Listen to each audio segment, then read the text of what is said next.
السلام علیکم ورحمۃ اللہ وبرکاتہ۔ نحمدہ ونصلی ونسلم علی رسولہ النبی الکریم، اما بعد، اعوذ باللہ من الشیطان الرجیم، بسم اللہ الرحمن الرحیم۔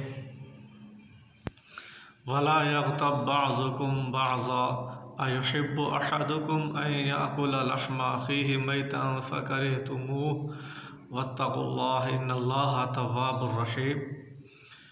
ایک ایسا گناہ جو انسان اس کو ہلکا سمجھتا ہے اور اسے پتہ بھی نہیں ہے انسان وہ گناہ کر رہا ہوتا ہے اور اس کو علم بھی نہیں ہوتا۔ وہ گناہ کیا ہے؟ وہ غیبت کا گناہ ہے۔ پیٹھ پیچھے کسی مسلمان بھائی کی برائی کو بیان کرنا جسے وہ ناپسند سمجھتا ہو، یہ کیا ہے؟ یہ غیبت ہے۔ یغتب، اغتاب یغتاب سے ہے، باب افتعال باب ہے، یعنی کسی کی غائب ہونے کی صورت میں اس کا ذکر کرنا، ایسا ذکر کرنا جو اسے وہ ناپسند سمجھتا ہو اگر وہ موجود ہو۔ نبی کریم صلی اللہ علیہ وسلم نے بھی یہی تعریف غیبت کی ہے، پہچان بتلائی ہے۔ آپ صلی اللہ علیہ وسلم نے صحابہ کو سمجھانے کے لیے ان سے سوال کیا۔ اللہ کے نبی صلی اللہ علیہ وسلم نے فرمایا، اتدرون ما الغیبہ، کیا تم جانتے ہو غیبت کیا ہے؟ صحابہ نے کہا، اللہ اور اس کا رسول بہتر جانتا ہے۔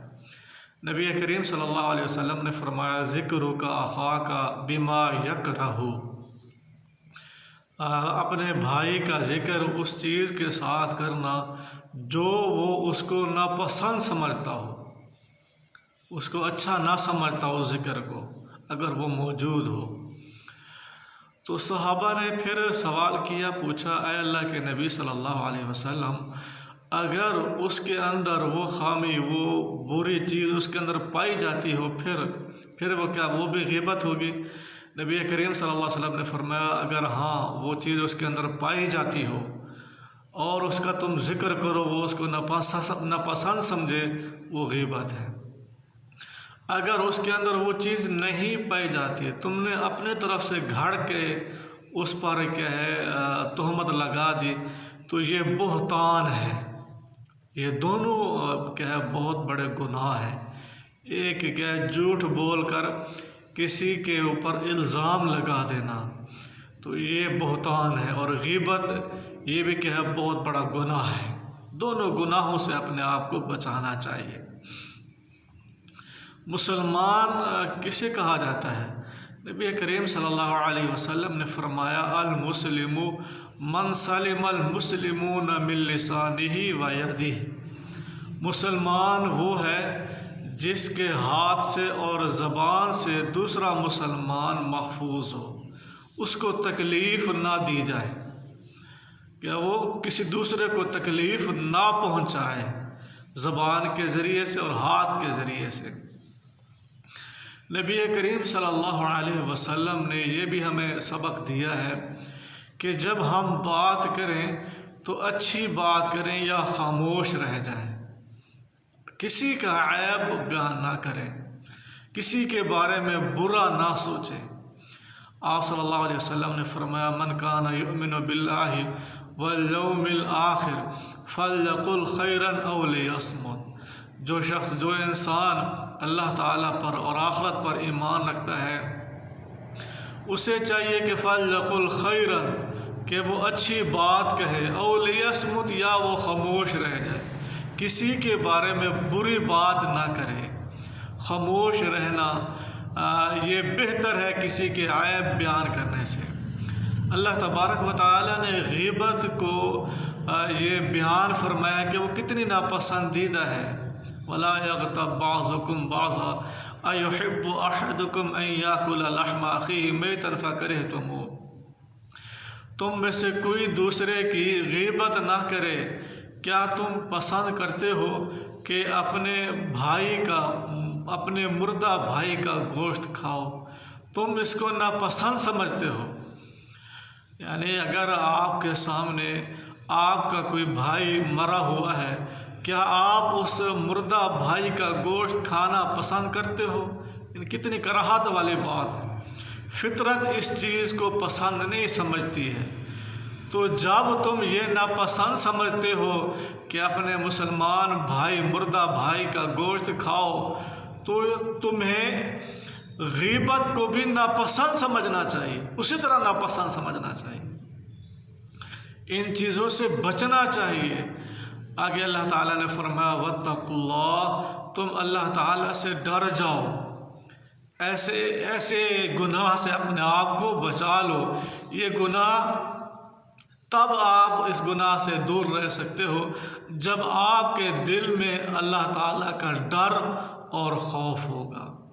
آگے اللہ تعالیٰ نے فرمایا ان اللہ تواب الرحیم، بے شک اللہ تعالیٰ توبہ قبول کرنے والا ہے اور رحم کرنے والا ہے۔ تم سے اگر کوئی گناہ ہو گیا ہے تو اللہ تعالیٰ سے توبہ کرو، سچے دل سے توبہ کرو، ایسے گناہ سے باز آ جاؤ، رک جاؤ، اللہ تعالیٰ تمہارے گناہ کو معاف فرما دے گا۔ اسی طرح نبی کریم صلی اللہ علیہ وسلم نے ایسے لوگوں کے بارے میں جہنم میں دیکھا کہ ان کو ایک سزا دی جا رہی تھی۔ نبی کریم صلی اللہ علیہ وسلم نے فرمایا میرا چند لوگوں کے پاس سے گزر ہوا تو ان کے جو ناخن تھے وہ تانبے کے تھے، بڑے بڑے ناخن، تانبے کے ناخن تھے، تو ان کے ذریعے سے وہ اپنے چہرے کو اور اپنے سینے کو نوچ رہے تھے، اپنے ناخنوں کے ذریعے سے چہرے اور سینے کو نوچ رہے تھے۔ تو میں نے جبریل علیہ السلام سے سوال کیا، پوچھا یہ کون لوگ ہیں؟ جبریل امین نے فرمایا یہ وہ لوگ ہیں جو لوگوں کا گوشت کھایا کرتے تھے، یعنی غیبت کیا کرتے تھے، اور لوگوں کی عزت پر حملہ کرتے تھے، یعنی ان کی عزتوں کے بارے میں لوگوں کے سامنے برا بیان کرتے تھے ان کا۔ تو یہ غیبت جو ہے بہت بڑا گناہ ہے، اس سے اپنے آپ کو بچانا چاہیے۔ اسی طرح اگر کسی کے اندر کوئی جسمانی عیب ہے، نقص ہے، اس کو بھی بیان نہیں کرنا چاہیے۔ مثال کے طور پر ایک شخص لنگڑا ہے اور ایک شخص کہے آنکھ اس کی نہیں ہے، نابینا ہے، یا وہ دیکھ نہیں سکتا، نابینا ہے، تو آپ جو ہے اس کو ایسے نہ بلائیں اے لنگڑے ادھر آؤ، یہ غلط ہے، اے نابینا ادھر آؤ، یا کسی کو یہ نہ کہو فلاں لنگڑے کے پاس جاؤ اور میری وہ چیز جو ہے لے کر آؤ، تو یہ بھی اس کا عیب بیان کرنا ہے۔ آپ اس کو اس کے نام سے پکاریں، اگر آپ کو نام نہیں آتا تو خاموش رہ جائیں۔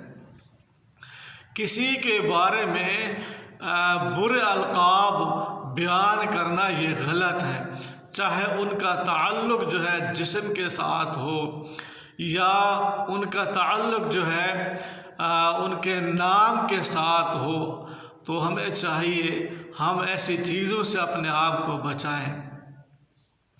بعض صورتیں ایسی ہیں کہ جہاں پر جو ہے غیبت کرنا شریعت نے جائز قرار دیا ہے۔ مثال کے طور پر اللہ تعالیٰ نے فرمایا لا يحب اللہ الجہر بالقول من السوء الا من ظلم، کہ مظلوم جو ہے وہ ظالم کے بارے میں اہل محلہ یا جو طاقتور لوگ ہیں مظلوم کو اس کا حق دلوا سکتے ہیں، مظلوم اپنا ظلم بیان کر سکتا ہے، تو یہ جائز ہے۔ اسی طرح اگر کوئی شخص آپ سے کوئی پوچھنا آتا ہے کہ میں اپنی بیٹی کا نکاح کرنا چاہتا ہوں فلاں شخص سے، تو وہ شخص کیسا ہے، تو یہ مشورہ آپ سے طلب کر رہا ہے، تو نبی کریم صلی اللہ علیہ وسلم نے فرمایا اگر آپ سے کوئی مشورہ طلب کرے تو اس کو صحیح مشورہ دو، اس کو کیا صحیح مشورہ دو، تو یہ جائز ہے۔ آپ اس کو واضح بتلا دیں فلاں انسان جس سے آپ اپنی بیٹی کا رشتہ کرنا چاہتے ہیں وہ اگر وہ صحیح ہے اس کو بتلائیں وہ صحیح اچھے اخلاق والا ہے، اگر وہ برا انسان ہے اس کو بتلا دیں یہ برا انسان ہے، آپ اپنی بیٹی اس کو نہ دیں، تو یہ غیبت کیا ہے؟ جائز ہے۔ بعض صورتیں غیبت کرنے کی جائز ہیں۔ اسی طرح اگر آپ جس کے بارے میں برائی بیان کر رہے ہیں تو وہ جو ہے اس برائی کے بیان کرنے کو جس کے بارے میں آپ کہہ رہے ہیں وہ اس کو ناپسند نہیں سمجھتا، وہ کہتا ہے کیونکہ وہ اتنا گناہوں میں جو ہے پڑ چکا ہے، وہ اتنا گناہوں کے اندر جو ہے وہ گزر چکا ہے کہ اگر آپ اس کا برے القاب سے بیان کرتے ہیں تو اس کو پھر بھی کوئی کچھ نہیں ہوتا، تو پھر آپ کیا ہے بیان کر سکتے ہیں لوگوں کے سامنے اس کے شر سے بچنے کے لیے، اور اس کے گناہ کو آپ عار سمجھنے والے ہوں تو اس کو بیان کرنا یہ جائز ہے۔ بعض صورتیں کیا ہے غیبت کی جائز ہیں۔ وما علینا الا البلاغ المبین۔